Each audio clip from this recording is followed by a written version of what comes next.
త్రిదశ rice అన్నింటికీ దగ్గరగా మీ మనసుకి మరింత దగ్గరగా త్రిదశ రైస్ వేర్ లైఫ్ షైన్స్. అధికారం ఉందా? వాళ్ళకి ఎమ్మెల్యే ఉందా? వాళ్ళకి ఎంపీ ఉందా? వాళ్ళ ప్రభుత్వం ఉందా? ఎందుకేయాలి మరి ఓటు? ఎందుకేయాలి? పైసలు సంపాదించుకోవడానికి, భూములు కబ్జా చేస్తానుక? ఎందుకేయాలి? ఆయనకు ఏదో పని చేస్తాడా? మీ పోలీస్ స్టేషన్ పోతారు, మీ డెవలప్మెంట్, మీ రోడ్లు, మురికి కాలంలో కరెంటు, మంచినీళ్ళు, మీ ఉద్యోగం ఏదైనా పని కావాలంటే మీరు ఓటేసిన గెలిపించే ఆయన పని చేయగలుగుతాడా? గవర్నమెంట్ ఉందా? ఏమంటాడు ఆయనే? పని చేయమంటే ఏ పని నాతోడు కాదంటాడు. మరి ఓటేసి గెలిపించిన మీరు గట్టిగా అడిగిన అనుకో, పుణ్యానికి వేసినావా, పైసలు తీసుకొని వేసినావు అంటాడు. అప్పుడు ఏం చెప్తారు మీరు? ఏం చెప్తారు? సప్పుడే బాలమ్మా ఏం చెప్తారు? పైసలు తీసుకొని వేసి పుణ్యానికి వేసినారు. మేమేమంటున్నాం?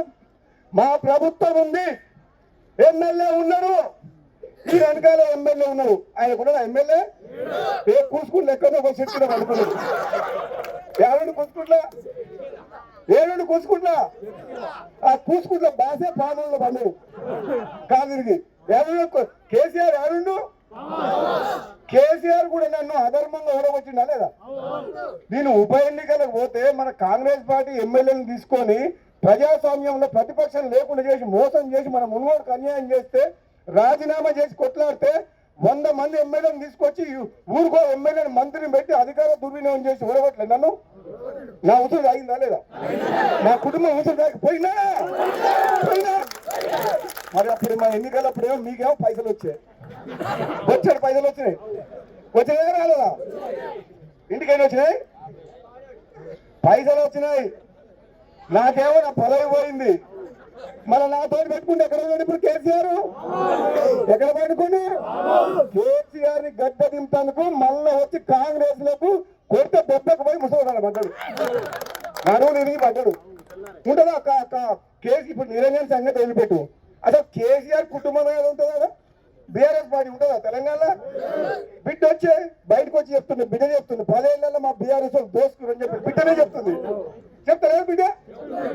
ఇప్పుడు కొడుకో దిక్కు పోయిండు, అల్లుడో దిక్కు, బిడ్డో దిక్కు, ముసలి మంచానికి కొట్టి ఏడున్నది బీఆర్ఎస్ పార్టీ. కూర్చుకుంటలేవు నాతో కాదని చెప్పి చేతులు ఎత్తేసిండు.